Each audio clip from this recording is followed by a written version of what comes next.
കിർമാനി മനോജ്. ആ കിർമാനി മനോജ് കല്യാണം കഴിച്ചത് വേറൊരു തന്നെ ഭാര്യ. ഇവർക്കൊക്കെ എവിടുന്നാണ് ഇങ്ങനെ പെണ്ണുങ്ങളെ കിട്ടുന്നതെന്ന് മനസ്സിലാവുന്നില്ല. നാട്ടിൽ മാന്യന്മാർക്ക് വിവാഹം കഴിക്കാൻ നോക്കിയാൽ സ്ത്രീകളെ കിട്ടില്ല. വധുവിന് ക്ഷാമമുള്ള ഒരു കാലത്ത് ഈ കൊലപാതകികൾക്ക് വേണ്ടി വധുവിനെ ശരിയാക്കി കൊടുക്കുന്നത് പാർട്ടി, കല്യാണം നടത്തി കൊടുക്കുന്നത് പാർട്ടി അല്ലേ? ഈ കോലത്തിലല്ലേ പ്രിയപ്പെട്ടവരെ നമ്മുടെ നാട് മുമ്പോട്ട് കൊണ്ടുപോയിക്കൊണ്ടിരിക്കുന്നത്? ആ പാർട്ടിയുടെ കൂടെയാണോ നമ്മൾ നിൽക്കേണ്ടത്? ഈ സംഘപരിവാരങ്ങളുടെ കൂടെയാണോ നമ്മൾ നിൽക്കേണ്ടത്? RSSന്റെ കൂടെയാണോ നമ്മൾ നിൽക്കേണ്ടത്? CPMന്റെ കൂടെയാണോ നമ്മൾ നിൽക്കേണ്ടത്? നമുക്ക് അഭിമാനത്തോടു കൂടി പറയാൻ സാധിക്കും. ഇപ്പോ KM ഷാജിക്കെതിരെ ഒരു വാറോലയുമായി വന്നിട്ട് അങ്ങ് മൂക്കിൽ വലിച്ചു കളയാം എന്ന് വിചാരിച്ചല്ലോ നികേഷ് കുമാറും കൂട്ടരും.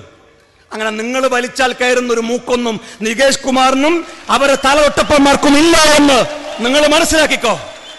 ഞങ്ങൾ അന്നേ പറഞ്ഞു, ഈ യുവജനയാത്ര കണ്ണൂരെത്തുന്നതിന് മുമ്പായി ഞങ്ങളുടെ സഹഭാരവാഹികൾ സമദും നജീബും മറ്റ് സഹഭാരവാഹികൾ എല്ലാവരും പറയും, കണ്ണൂരെത്തുന്നതിന് മുമ്പേ ആ നിയമസഭയിൽ KM ഷാജി കയറുന്നത് ഒന്ന് കണ്ടാൽ മതിയായിരുന്നു. കൺകുളിർക്കെ കണ്ടില്ലേ പ്രിയപ്പെട്ടവരെ നമ്മൾ? അത് സുപ്രീം കോടതിയുടെ നീതിന്യായ ബോധത്തിലുള്ള വിശ്വാസം മാത്രമല്ല, അതുണ്ട്, ഇല്ലെന്നല്ല. എത്രയോ ആളുകളുടെ പ്രാർത്ഥനയാണ്. 70 വർഷമായി നമ്മൾ നടത്തിയ